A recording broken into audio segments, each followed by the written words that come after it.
What's going on, guys? Welcome back to Everyday Struggle with academics Wayno and Nadeska. Now, yesterday we participated in the media blackout. We just wanted to stand firm with our peers in this fight, against racism and against police brutality. So today we want to talk about how we think our industry can help out. And we're going to start by recapping some of the things that happened in the past couple of days. Academics Wayno, how are you guys feeling? I'm feeling pretty good.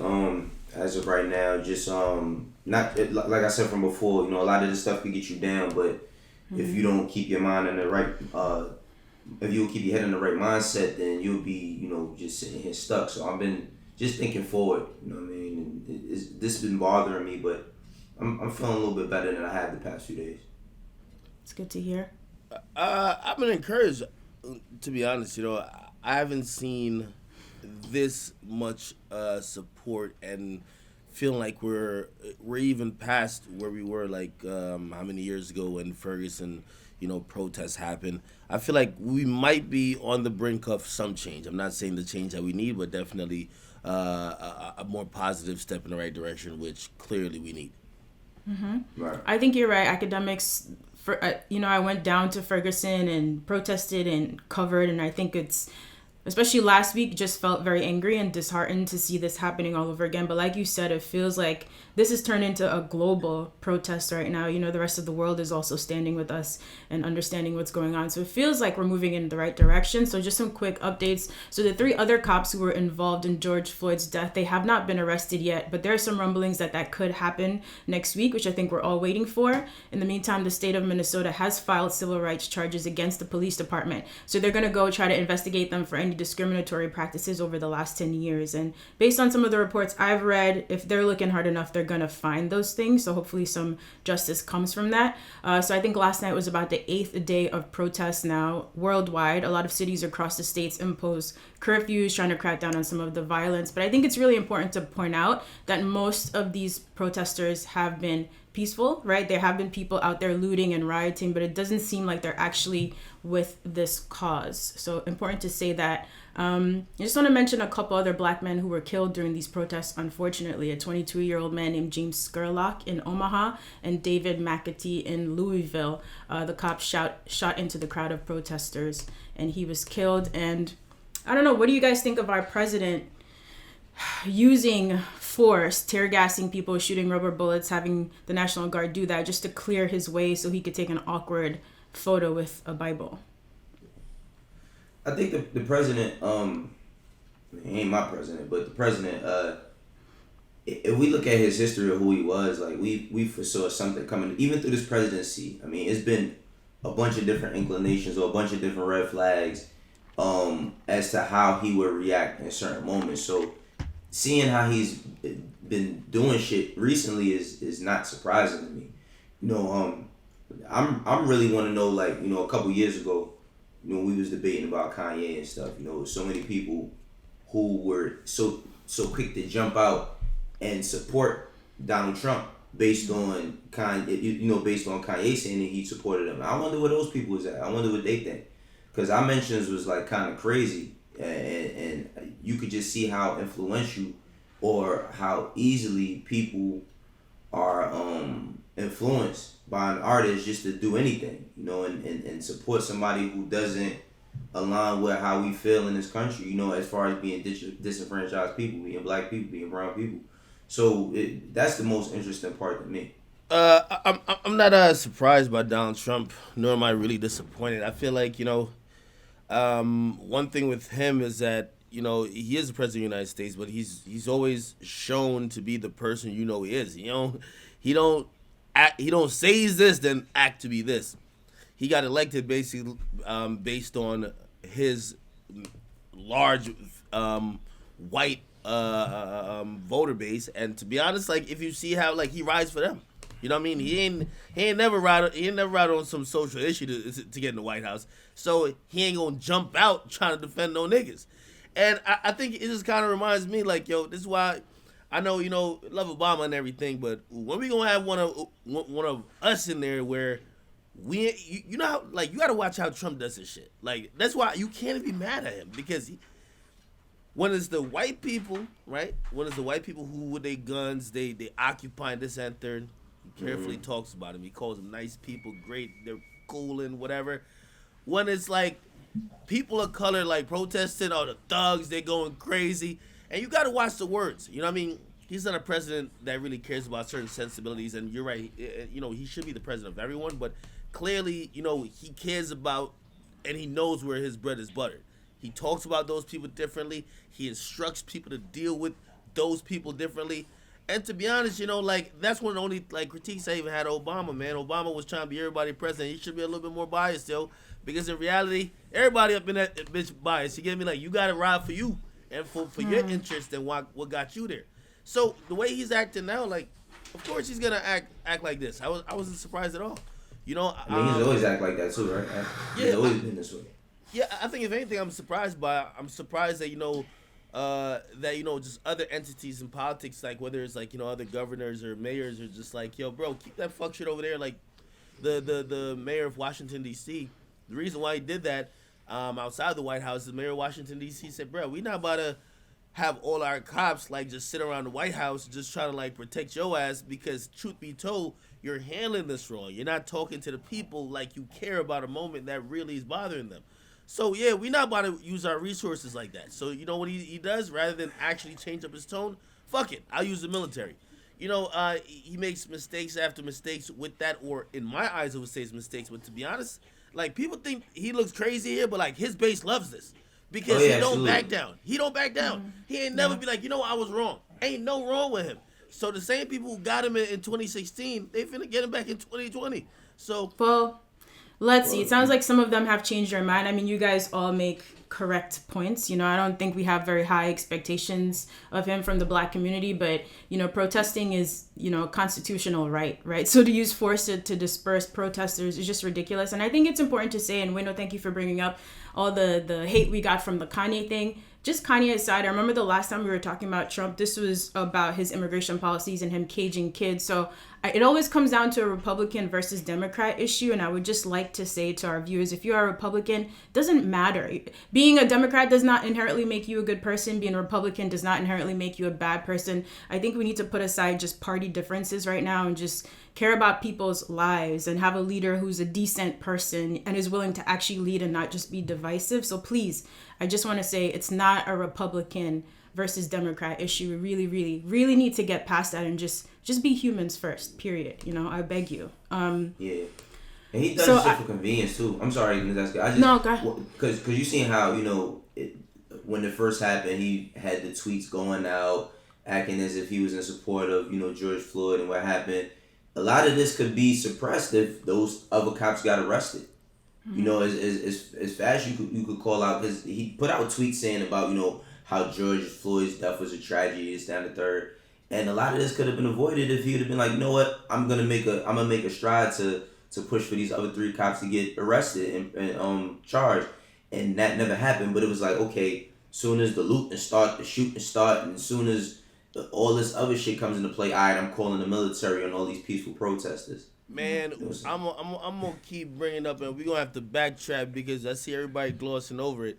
For everybody who are very uncomfortable with I'm gonna call some of the side effects and also some of the I'll say distractors to real and actual protests, which, you know, these distractors and, you know, side effects happen to be, you know, opportunists who are gonna try to loot or try to cause violence and chaos and really turn this into something else. But the side effect of that is, remember all y'all motherfuckers, y'all wasn't really down for no peaceful protests, because I remember Donald Trump specifically saying them NFL owners should tell them fucking football players to get the fuck up and stop kneeling. You get me? Mm-hmm. That's what he said.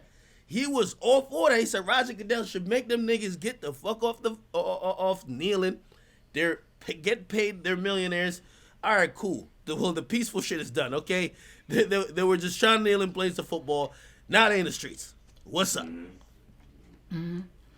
Look, well, the protest, it doesn't look like anything is going to slow down anytime soon, which is really good, because I think the last episode we were talking about, once we move past this sort of anger that we feel all the time, what can we actually do? And, Obama talked about it in a piece for Medium, which we'll get to, that you need to protest to make our voices heard. So they realize this is serious. So it's great that they're continuing. But then the next step is voting and actually getting laws changed. So a lot of artists have been speaking up for the cause. The Weeknd, who's donated about $500,000 so far to organizations to fight for racial equality, he is now urging labels and streaming services to really step up their donations. He'd mentioned some companies like Sony, Warner, Spotify, Apple Music. He said, "To my fellow respected industry partners and executives, no one profits off Black music more than the labels and streaming services. I gave yesterday, and I urge you to go big and go public with yours." This week, Russ has also said the same thing. Now, like I mentioned, if you're not out there protesting, or you don't necessarily feel comfortable tweeting or Instagramming, and you have the means to donate, there are a lot of organizations that you can donate to, and that helps a lot. Guys, what do you think? This feels like just a big moment in history. We've seen protests before, but the momentum this has is amazing, and I hope the momentum keeps going. And now, do you guys think we should really be holding some of these corporations responsible for putting up the money? Hell yeah. Especially because, you know what? If there's one kid who comes out of this making a great song about protesting or being out in the streets and all of that, guess who's going to be in the first to sign him? First in line to sign him? Every fucking body. And wanting to profit off of the situation. So I think, y'all should be putting up some money. I think everybody is quick to put out their statement. Okay, your statement is cool, but what's behind that statement? Like we're saying, we need action behind things. It's almost like prayer. A lot of people pray and then don't get up and do anything behind it. So it's like, okay, you want things to get better. You put out a statement, but what are you going to actually do to show that you're supporting? And I think, you should put out, you should donate. As far as being these large corporations, these motherfuckers got money on top of money on top of money. If you could give out all these bum-ass $1 million deals every 5 seconds, you could put up some money for the people who's actually on the front lines and dedicating themselves and bleeding and crying for this shit. You know what I'm saying? I was surprised the Weeknd and Russ did that. I'm very proud of them, especially the Weeknd. The Weeknd's tied into a very large conglomerate, the Illuminati, so to speak, which pretty much runs music. He's signed to Republic, UMG. You look at the people who run that at the top, you look at the chairman of Warner, the chairman or the CEO. They're white. Let's be very clear, okay? They might put a figurehead to run one of these labels, Atlantic or some shit like that, but for the most part, the people who own Sony, Warner, UMG, they're white. And this is what the point I've been making. And this is why when, who is it? Swiss Beats was talking about even, artists are always on the front line. And I get it, they flash the most, but we really forget who the real, NBA owners are of this shit. It's the labels. And conveniently, they get to really just sit in the back. You don't really know who whatever. It's times like this where if the Weeknd could give $500,000, why ain't the label, if Whale knows his best, if the Weeknd makes, let's just say, if the Weeknd, for every $500,000 the Weeknd makes, the label probably made $3-4 million. That's Absolutely. A fact. That's a fact, right? So if the Weeknd could give $500,000, why can't y'all big, and again, you not only have the Weeknd sound, you have, by the way, did I quote that wrong? Is the Weeknd on Republic? Because I know Drake's on Republic. Drake's on Republic. I know Post Malone, I believe, is there. Yeah. But just think about some of these artists. This is such a huge conglomerate. Y'all tell me I can't donate $5 million, $50 million. And here's the thing. I think, I seen a statement last night that said there's a lot of these organizations that are ran by the racist. Right. They're just putting out statements to get the pressure off them. Because, it becomes like a mob mentality. Be like, where's your statement? So everybody put out a statement. Right. Are you committing a cold hard cash? Are you actually taking money from your bottom line? And I'm seeing companies starting to do that, by the way. They're realizing they have to do it. By the way, because we're looking at everybody. By the way, today, people are looking at, Fashion Over, you promote Black people. What's up with y'all? Right. They're pledging $1 million. All right, let's see the cash. We gotta see the cash. We've built so many industries and companies to be billion-dollar companies that, again, I love the people on the front line.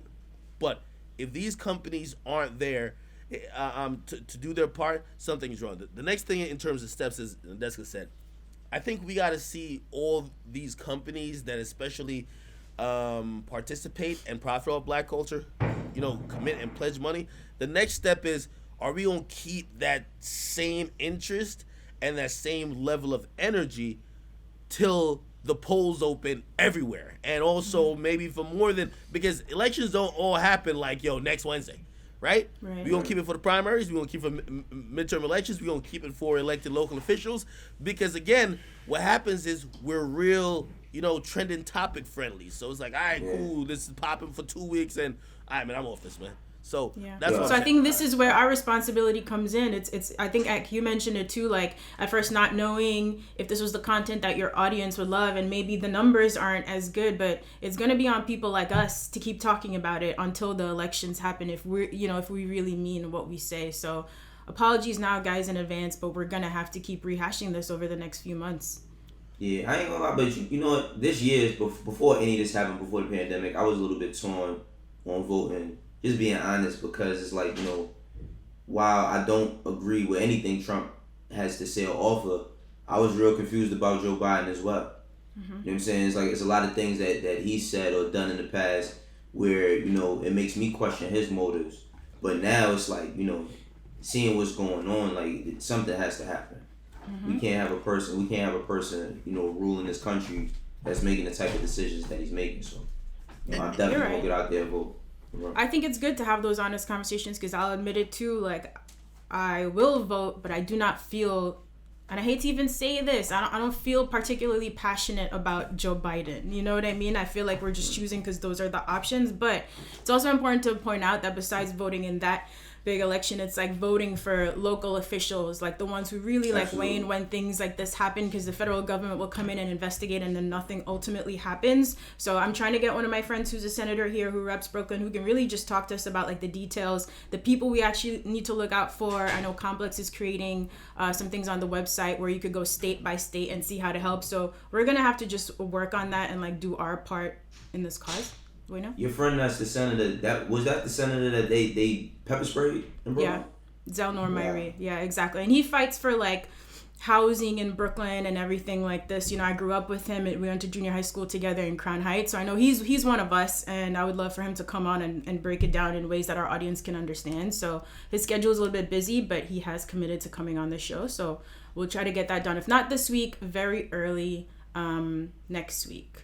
So I mentioned earlier that Obama wrote that piece for Medium. If you want to go check it out, he says that if we want to bring real change, then the choice isn't between protest and politics. We have to do both. We have to mobilize to raise awareness, and when we have to organize and cast our ballots to make sure that we elect candidates who will reform. And it's really good to see people like Cardi B. She's always been very politically outspoken, period, saying that it's time for celebrities to use their influence to help cast votes. Now, I do want to end with a video, an interview that Complex News did, but quickly, if you guys have any other final thoughts before I toss to this. I definitely want to just, spread like just even the common sentiment about just at least how the music industry is helping out. I recently even said on social media, like, right now ain't the time for even like a lot of the fuck shit music that even we cover. This is serious times, at least for the next few weeks. Trust me, and by the way, that message is heard loud and clear, because I've talked to multiple artists and multiple labels, and they're like I've heard the word career suicide in terms of certain artists putting out music at this time, because not only aren't people fully tuned in and fully listening, but you seem tone deaf. Like, tone deaf seems to be a thing when you see people just not paying attention to what the vibe is right now and what actually society needs. So, that's what I'm seeing going on. So, like, until we get through this phase, or at least make a little bit more progress, the corona was already like a setback for the music industry. But I do believe right now, in terms of just music coming out and us having the full focus where we could even do the show like, hey, on Monday we're reviewing albums, or hey, this is coming out this weekend. It's ain't the time for that, man. And truth be told, for all the artists who have been like, really good leaders in putting out substance-filled music, like whether it's J. Cole, whether it's even a Wale, Kendrick, what's my guy who I'm forgetting? Whatever. Anyway, but like these people, this is times where like we want to see you guys on the front lines a little bit. You know what I mean? And even we need music for the cause. We could never forget that. Like, We Gonna Be Alright was a very strong and powerful song that was needed for a movement and needed for people at that time. So, you know, I hope those musicians step up. Yeah. Yeah, yo, my only final thoughts is I've been watching a lot of videos of George Floyd, and he just seemed like such a positive brother, you know. And there was a quote that he said that people are so fast to count you out, but so strict on counting you in, you know. So with everything that's going on, don't get discouraged, you know. Don't get discouraged. Everybody has to fight in their own way and just keep pushing. Yeah, absolutely. And look, a lot of organizations, some of them like the Minnesota Freedom Fund, which has been bailing out protesters, a lot of them have actually received so many donations that they've asked for a pause right now, but there's still a lot of organizations that could use your money. And there's also a GoFundMe for George Floyd's daughter, Gianna, which we'll put in our description box. So go out and donate and support his family if you can. And now I'd love to leave you with this clip. So Complex News spoke to Malcolm Jenkins, Rhapsody, and Stacey Abrams. She ran for governor of Georgia in 2018, and she's also the founder of an organization called Fair Fight, and their whole purpose is to drive voter participation. So they all explained how and why voter suppression happens and who it targets. I'm going to give you a big hint: people of color. So check this out, encourage your friends to vote. Check out rockthevote.org for more information, and we'll keep talking about this too. Check out the clip, and we'll see you here tomorrow on Everyday Struggle. Works. And there's a reason that, our ancestors put their lives on the line for our ability to vote, and have done all of these things, our long history of civil rights and all these things. Being able to vote was the number one thing that was fought for, because we know that that's how we can change the landscape of the country from a democracy standpoint. There's still a lot, obviously, that we have to do on top of that. But the very first thing, we know if you don't have a vote, you don't have a voice. You don't have a say in what happens to you. You don't have a say what happens on your community, your city, your state. And lives have been put on the line for that ability. And I think we all need to honor that and respect it and pay forward, not only for us, but also for the next generation. It's important to our children. It's important to their future. So where it should rank is at the top,